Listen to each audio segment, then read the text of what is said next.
only be one thing. Hollowification. Some of Kubo's best writing takes place on what's going on behind the scenes from the start of the Substitute Shinigami arc through the end of Soul Society. Ichigo, his journey, and those tied to it, Rukia, Ishida, Chad, and Orihime are all important to him, but their placement in the story feels more like symptoms of a world already in motion, stuck as conscious pawns between two men who can only be described as brilliant. Before we get too far, if you want to stay connected to insightful retrospectives and some of the best Bleach breakdowns and analysis, please subscribe, hit notifications to stay connected, and drop a like on the video. It means a lot. You will forever have my appreciation and gratitude for your time and kindness. Aizen and Urahara are the definition of iron sharpening iron. In Bleach, Aizen stands tall as one of anime's greatest villains, not just because of his power or his betrayal, but because of the forces that rise to challenge him. And no one sharpens Aizen's brilliance more than Kisuke Urahara. This isn't your typical hero versus villain dynamic. These two were playing 5D chess long before Ichigo was even a thought on his parents' mind. Today, we're diving deep into the quiet war behind the war, the moves and counter moves, the betrayals, the science, the lies, everything that led to Urahara's exile, Aizen's rise, and how through controlled chaos and extreme levels of planning, Aizen placed Urahara in check, but not checkmate. Aizen and Urahara both upset the existing order, but in very different ways. Aizen thrives on creating chaos to pursue his idea of order. In the Soul Society arc, he throws the orderly world of the Goatee 13 into total turmoil. Captains fighting each other, laws twisted for nefarious ends, the highest authority, the Central 46, silently slaughtered. This chaos is Aizen's element. He believes the Soul Society's established order, with the Soul King at the top, is rotten, and he seeks to overturn it. Urahara, on the other hand, represents a more benevolent kind of disorder. He's a renegade who breaks Soul Society's rule, using forbidden tech, training humans in order to restore balance and justice. Urahara's exile status already puts him outside the lawful order, yet his actions like saving the Visored and aiding Ichigo are aimed at preventing the collapse of society. One can say Aizen imposes chaos to build a new order under his control, whereas Urahara leverages controlled chaos to uphold or restore the natural order. This dynamic plays out like a clash between two philosophies, Aizen's authoritarian vision versus Urahara's more libertarian, free-form problem-solving. Throughout the Soul Society arc, you see order break down, trust in the system is shattered, only for a new resolve to emerge among the heroes once Aizen is exposed. The conflict between Aizen and Urahara is essentially a struggle for the soul of Soul Society's order. Both Aizen and Urahara are extraordinarily knowledgeable. They are scientists, strategists, and thinkers more than brute force fighters. However, they apply knowledge differently. Urahara values knowledge as a tool to help and to enlighten. He often shares information or at least nudges others to discover their own answer. For example, he trains Ichigo rigorously and then straightforwardly explains why Ichigo needed to discover his inner hollow, giving Ichigo the insight to control his power, or when he explicitly tells us Ichigo is a Quincy. Urahara is also forthright about the mechanics of things when asked, like directly explaining the Hoyoko's nature to Ichigo's group. In contrast, Aizen weaponizes knowledge as a means of manipulation. He withholds truth, creates elaborate deceptions, and uses his vast understanding purely to outwit and control others. His very Zanpakuto, Kyoka Suigetsu, is the ultimate symbol of this. It's all about complete hypnosis, making people see what isn't real. Aizen literally uses knowledge of others' perceptions to craft illusions that manipulate captains and subordinates. When he educates the heroes about how he planned everything, it's done with a patronizing air, as if he's saying, I know far more than you, and even your battles were my experiments. From now on, I alone will stand at the top. Aizen claims that every major battle Ichigo fought up to that point was nudged by his design to test Ichigo's limits. This reveals Aizen's view of others as pawns in his research. Urahara, by contrast, treats his allies more as, well, allies. He equips them, and he then steps back, rather than puppeteering their every move. The knowledge versus manipulation theme also reflects in how each man is regarded. Aizen shrouded himself in lies. no one knew the real Aizen, whereas everyone who knows Urahara is aware he's crafty, but fundamentally trustable. It's telling that Aizen's downfall much later comes because he underestimates the knowledge Urahara has. Kubo's storytelling often reveals that history and prior events heavily dictate the present, and nowhere is that more evident than in the rivalry between Aizen and Urahara. By the time Ichigo becomes a substitute Shinigami, the grand game between Aizen and Urahara was already a century in progress. This gives the reader a sense that the story's conflicts are part of a larger continuum, not just isolated to the hero's journey. Ichigo, by extension, and the audience initially has no idea that a character like Aizen even exists, or that a simple hollow attack in chapter 1 was indirectly set up by him.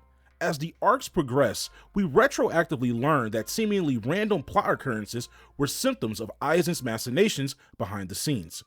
For example, Rukia's assignment to Kurokawa Town, her unusually harsh sentence, even the fact that hollows were unusually active in Karakura, a happening through the invisible hand of Aizen.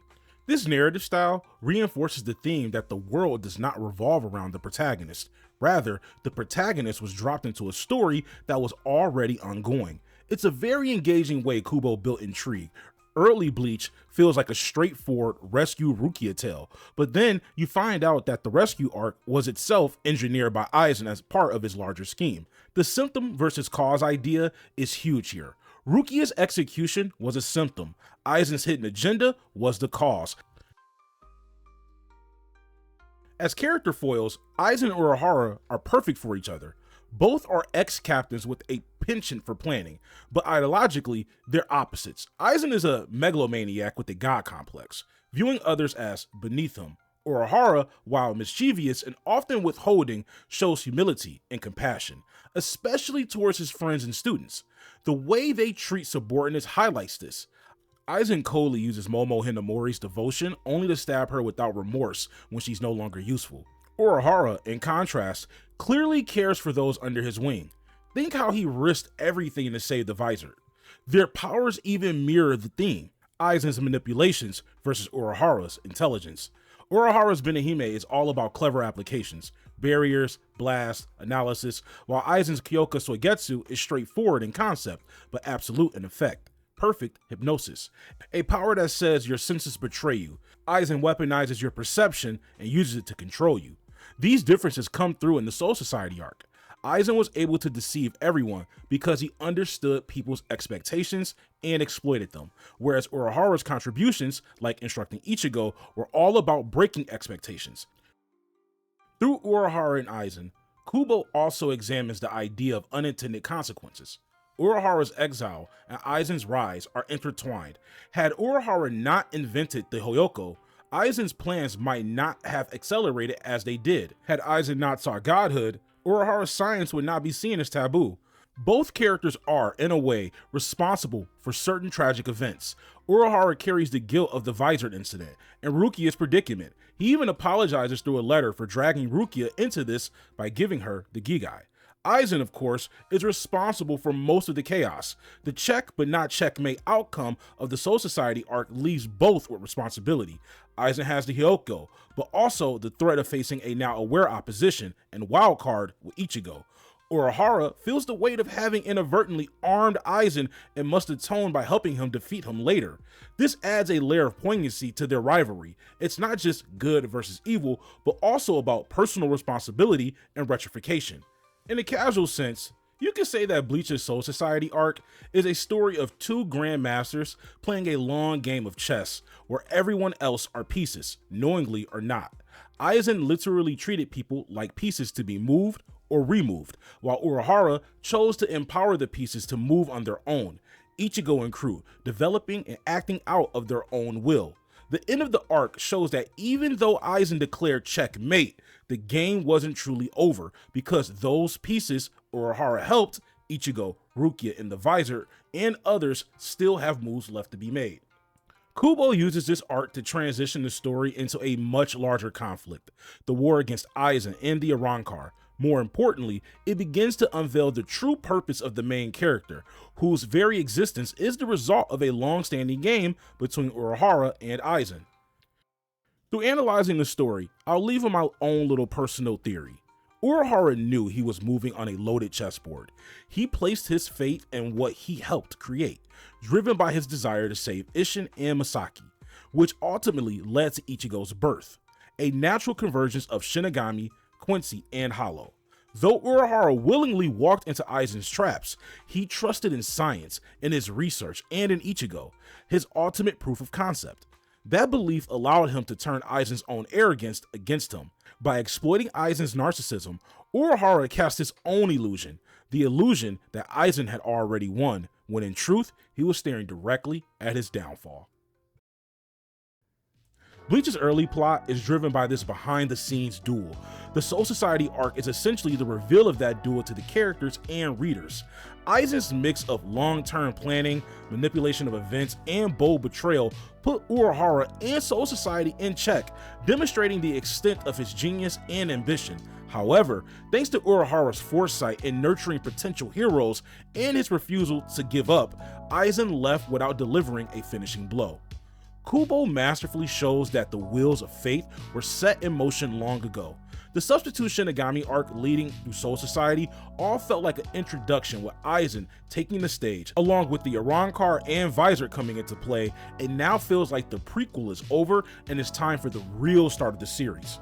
Bleach is a rich, strategic narrative that rewards multiple read-throughs as you catch all the hints of Aizen's touch and Urahara's quiet counter moves planted throughout the story.